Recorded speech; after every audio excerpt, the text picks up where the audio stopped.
আমার প্রিয় ছাত্রছাত্রীরা, আজকে তোমাদের এই ভিডিওটিতে ক্লাস 7-এর ইংলিশ হাইলাইটস বইটির যে পেজ নাম্বার 80 আছে সেটি যে পেজ নাম্বার 80 যে সি অংশটি নাম্বারটি সেটি তোমাদের সলভ করে দিচ্ছি। দেখো, আমি লিখে রেখেছি, তোমরা চাইলে এটি নোট ডাউন করে নিতে পারো বা আমার সাথে সাথে এটা বলে মুখস্থ করে নিতে পারো।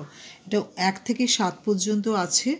লেখা আছে কি বলে দিচ্ছি। Put the words in brackets in the right places and rewrite the sentences. অর্থাৎ বাক্যগুলোর পাশে একটা করে ব্র্যাকেটে অ্যাডভার্ব আছে, সেগুলোকে এই বাক্যটির কোথায় বসবে সেটা বসিয়ে নতুন করে বাক্যটা লিখতে হবে।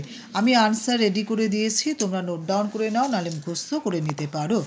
Number 1, I have already given you ₹50. Number 2, she has just arrived. Number 3, they have never played tennis before. Number 4, I have often gone to his house. Number 5, he has not yet completed his work, or he has not completed his work yet.